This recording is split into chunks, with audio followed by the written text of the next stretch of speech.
इतिहास रचला याने, काही खास दिलं हो याने. इतिहास रचला याने, काही खास दिलं हो याने. मर्यादा नाही वचने रे, विश्वास जपला याने. सप्तपदीने दिलेला हा उपहार रे, माझा शृंगार रे हा, माझा शृंगार रे, माझा शृंगार रे हा, माझा शृंगार रे.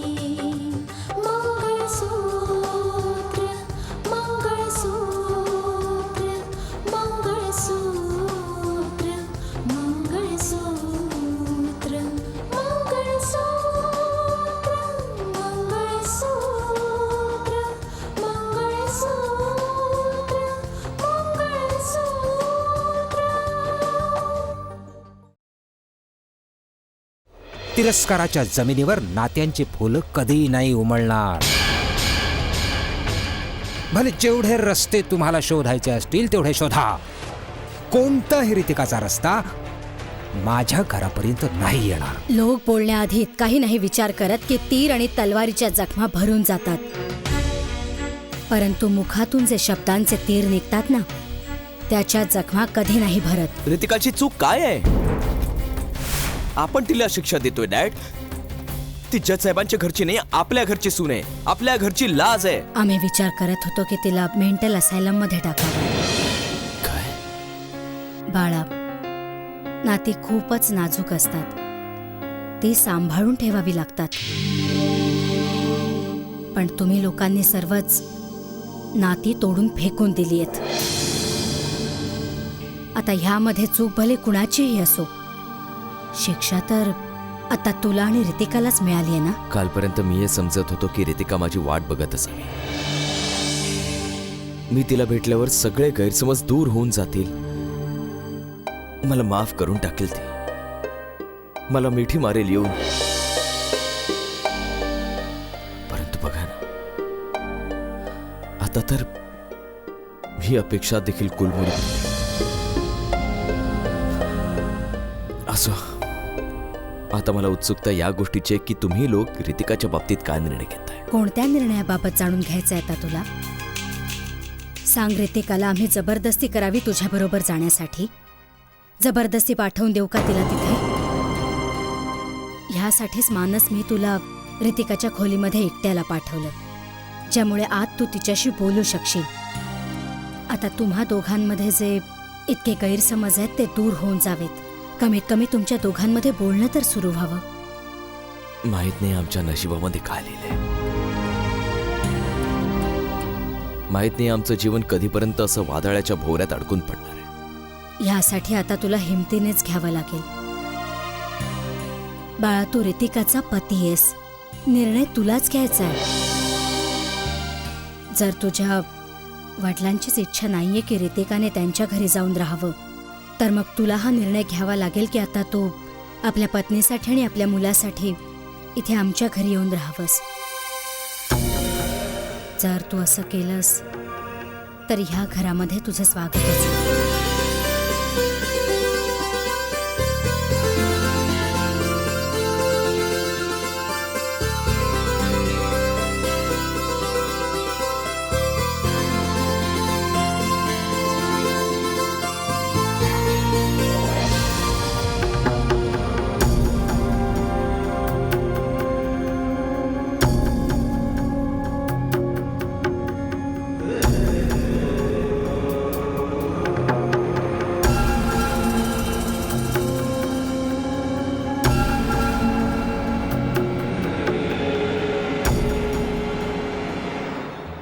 ती हायड्रॉलिक पॉवर प्रोजेक्टची जी फाईल आहे ती आपल्या ऑफिसमध्ये किती दिवसांपासून पडली आहे. मला आज सकाळी मिनिस्टर साहेबांचा फोन आला होता. उद्या ती फाईल त्यांच्या ऑफिसमध्ये पोहोचली पाहिजे. फाईल रेडी झाली, बस उद्या सकाळी डिस्पॅच कर. पर्सनली तू बघ हे काम. अरे तुम्ही दोघं कुठे जाताय बेटा? ते पप्पा खरं तर मम्मीला भेटायला जातोय. मम्मी ना रोज म्हणत होते की मला साक्षीला भेटायचं म्हणून. मी म्हटलं आज जाऊया, साक्षीला घेऊन जाऊन मम्मीला भेटून आणूया. जरूर घेऊन जा बाळा. अरे मम्मीने बोलावलंय तर जायलाच पाहिजे. मम्मीने इतक्या प्रेमाने बोलावलंय. मम्मीचं प्रेम आहे, आपुलकी आहे. घेऊन जा साक्षी बाळाला. परंतु जरा लवकर घरी या बेटा. मला सुनबाईंना घेऊन क्लिनिकमध्ये जायचंय.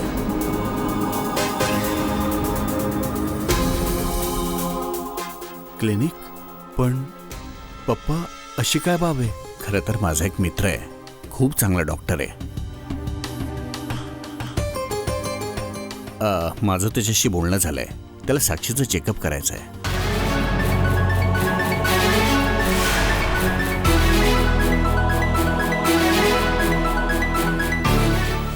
पण चेकअप कशासाठी पप्पा? आणि तसंही डॉक्टरांनी जी मला मेडिसिन्स दिली आहेत ती तर मी वेळेवर घेते आणि मी ठीक आहे. बेटा ते खूप मोठे डॉक्टर आहेत, खूप मोठे गायनेकोलॉजिस्ट आहेत, स्पेशलिस्ट आहेत. बेटा या डॉक्टरांचं म्हणणं आहे की बाळाचा विकास अगदी व्यवस्थित होत आहे की नाही हे तपासणं खूप गरजेचं आहे. ह्यामुळे पूर्ण प्रेग्नन्सीच्या दरम्यान खूप सारे चेकअप्स करायला पाहिजेत माझ्या समाधानासाठी. ओके. तुम्ही बरोबर बोलताय पप्पा. तुम्ही चिंता नका करू. आम्ही दोघं संध्याकाळ होण्याआधीच परत घरी येऊ. ठीक आहे बेटा. आणि जर तुला तिथे लेट होत असेल तर साक्षीला घेऊन सरळ क्लिनिकमध्ये ये. हो पप्पा, चिंता नका करू. हां चल ये साक्षी. बेटा. बाय पप्पा. हां. साहेबजी, हं. तुम्ही डॉक्टर साहेबांना हे अस्थितपणे समजवलेलं आहे ना की सुनबाईला या गोष्टीचा पत्ता लागू नये की खरं तर तुम्ही चेकअप कसलं करताय ते. सारं बोलणं झालंय.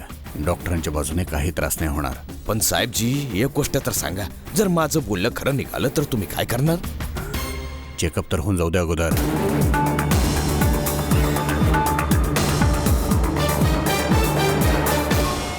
रघुवीर तर रितिकाला त्या घरात घेऊन जायला तयारच नाहीये. परंतु ताईनं तिथे जाऊन हे सांगितलं मानसला की जर त्याला वाटलं तर तो ह्या घरामध्ये कधी येऊ शकतो. मानसला या घरात पाऊल नाही ठेवू द्यायचं स्नेहा. हे लक्षात ठेव. हे प्रकरण काही करून सांभाळावं लागेल आपल्याला. ताई ये ना ताई ये. सूर्या, तुला माहितीये आज मानस आला होता रितिकाला भेटायला. परंतु ताई, मानस इथे येऊन निष्पन्न काय झालं? आणि मी तर हा विचार करत होते की तुम्ही मानसला रितिकाला भेटायची परवानगी का म्हणून दिली. मला मान्य आहे की रितिकाने मानसला माफ नाही केलं, पण त्या दोघांच्या मध्ये जी दुराव्याची भिंत होती ना ती तरी कमीत कमी पडली.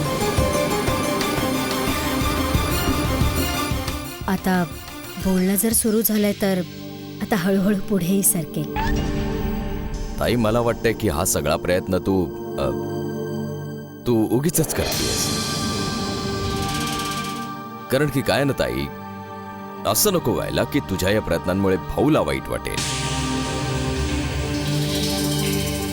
कारण की ते स्नेहा सांगत होती की तुझं रघुवीरजींकडे जाणं भाऊला आवडलेलं नाहीये.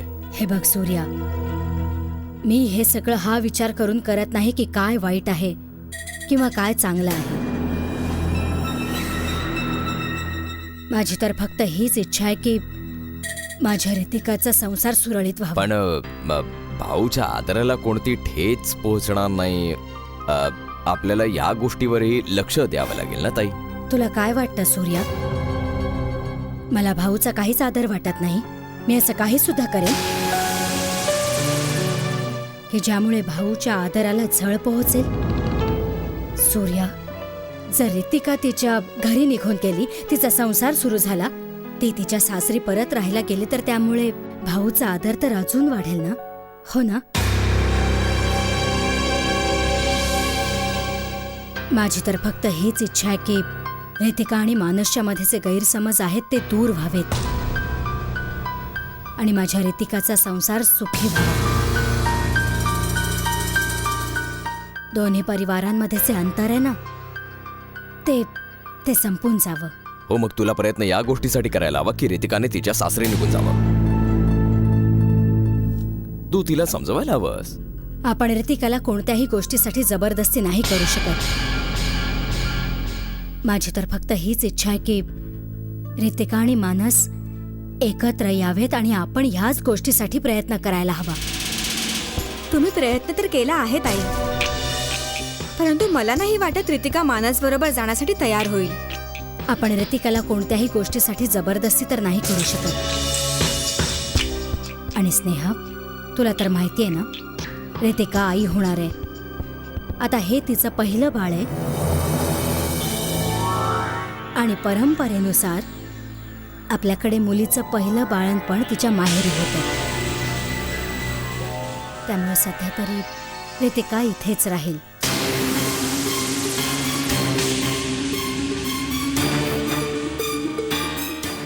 स्नेहा, मला वाटतं की ताई बरोबर बोलते.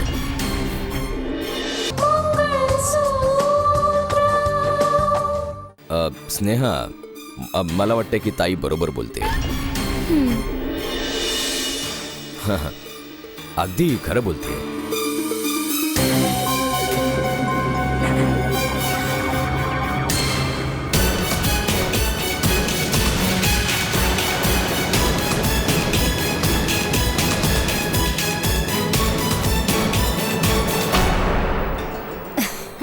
नमस्कार मम्मी. सुखी राहा बाळांनो.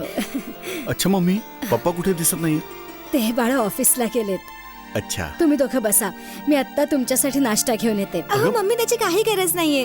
तुम्ही का त्रास करून घेताय? हो मम्मी, आम्ही घरनं नाश्ता करून आलोय. हो, नाश्ता करून आलात? अगं अरे माझी सून पहिल्यांदाच घरी आलीये, असंच मुळी जाऊ देईन.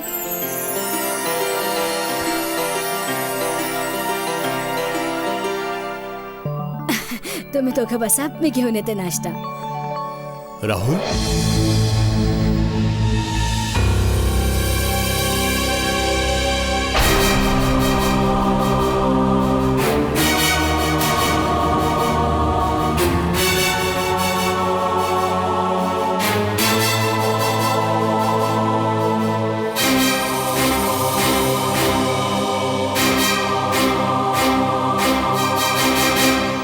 हैराण झालाच नाही. आम्ही जेव्हा याला पहिल्यांदा बघितलं तेव्हा ओळखूच नाही शकलो. बाळा, हाच आपला राकेश आहे.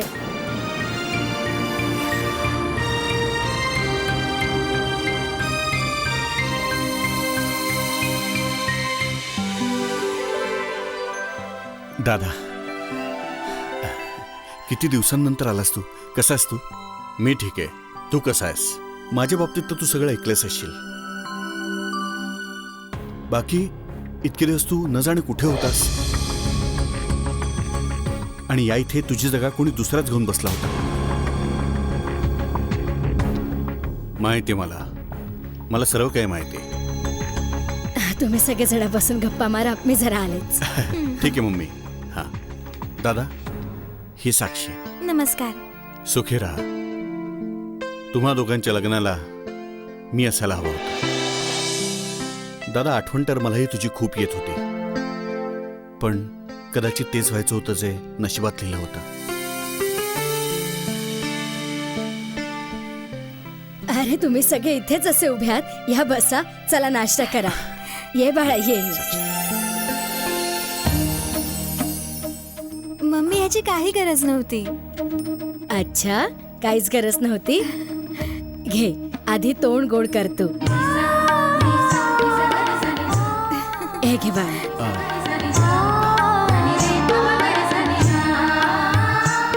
घे ना बाळा.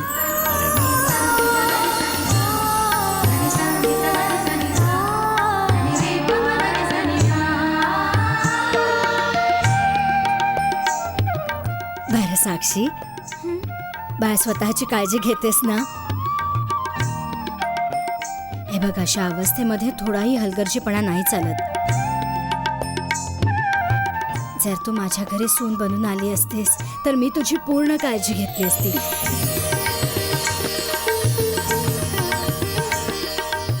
कोणतीही तक्रार करू दिली नसती. मम्मी, माझीही हीच इच्छा होती की मी तुमची सून होऊन या घरामध्ये येईन. मला तुमची उणीव खूप जाणवते.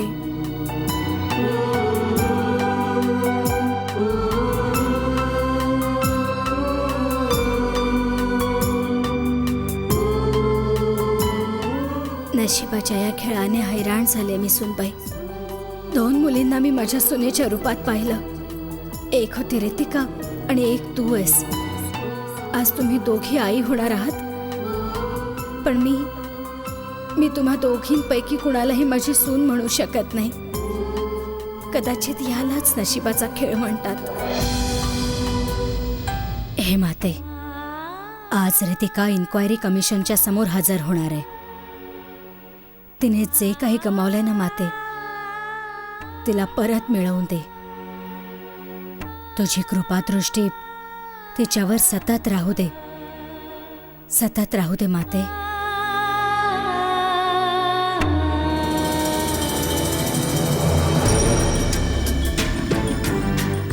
ताई, प्रार्थना करून काय होणार आहे? आधी हे तर जाणून घ्या की रितिका बरोबर असं कशामुळे घडलं. रितिका बरोबर जे काही घडलंय ना स्नेहा, ते तर भगवंताच जाणो.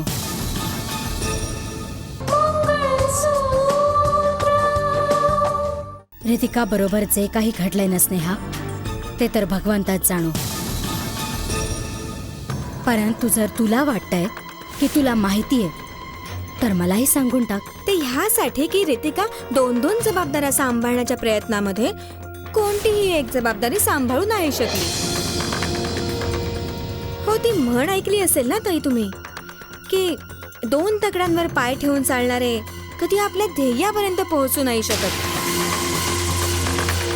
हेच रितिका सोबत घडलंय आणि कदाचित पुढेही हेच होईल रितिका बरोबर. स्नेहा, एक बाई असून एका बाईच्या क्षमतेवर बोट कसं उचलू शकतेस तू? तू अगदी नीट जाणू नयेस की रितिका तिच्या दोन्ही जबाबदाऱ्या अगदी नीट निभावत होती. मानसच्या मनामध्ये शंकेचं विष कुणी भरले हे तर भगवंतच जाणो. पण त्या दोघांमध्ये गैरसमज त्या शंकेमुळे सुरू झाले होते. नाहीतर रितिकाने तर स्वतःच्या घरासोबत ऑफिसच्या जबाबदाऱ्याही चांगल्या तऱ्हेने निभावल्या होत्या. स्नेहा, जर रितिकाने तिच्या दोन्ही जबाबदाऱ्या ठीक निभावल्या नसत्या ना, तर मानस इथे नसता आला तिची माफी मागायला. तुझं बरोबर आहे आत्या. जोपर्यंत दीदी कलेक्टर होती तोपर्यंत तिच्या कामाची तारीफ व्हायची. स्नेहा, आजच्या जमान्यातली स्त्री आपल्या घरासोबतच आपलं करिअरही चांगल्या तऱ्हेने सांभाळू शकते. भगवंताने तिला क्षमता दिली आहे की ती सून बनून आपलं घर सांभाळू शकेल, पत्नी बनून आपल्या पतीला सांभाळू शकेल, एक आई बनून आपल्या बाळालाही सांभाळू शकेल. तर मग ती तिच्या ऑफिसची जबाबदारी का नाही सांभाळू शकणार? पण शेवट काय होतो तेही तुम्ही पाहिलंच की. बघशीलच स्नेहा, रितिका एक दिवस आपला सन्मान परत मिळवून घेईलच. ज्या तऱ्हेने मानस आला होता ना तिची माफी मागायला, त्याच तऱ्हेने रितिकाचा चांगुलपणा आणि सत्यतेसमोर सगळ्यांना मान खाली झुकवावीच लागेल.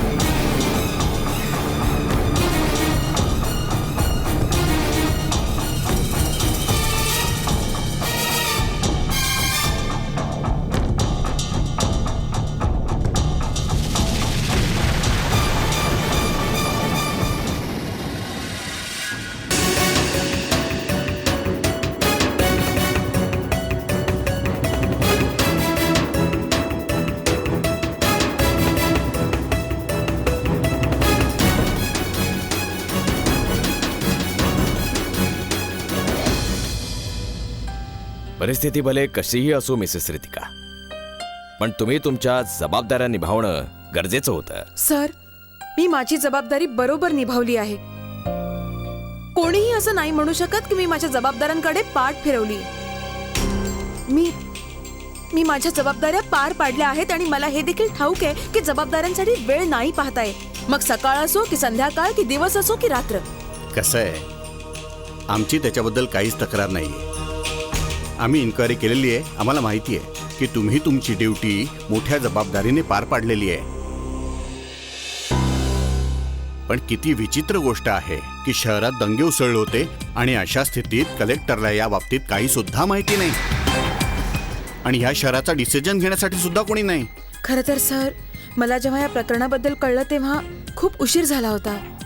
तुमच्या स्टाफने सांगितलंय या घटनेची तुम्हाला सूचना देण्यासाठी पुन्हा पुन्हा प्रयत्न केले गेले होते. तुम्हाला फोन करत होते, पण तुम्हाला तर फोन उचलणंही अजिबात गरजेचं वाटलं नाही. सर, खरं तर त्या दरम्यान माझे काही फॅमिली प्रॉब्लेम्स चालू होते. खूपच प्रॉब्लेम मध्ये होते. मोठा धक्का बसला होता.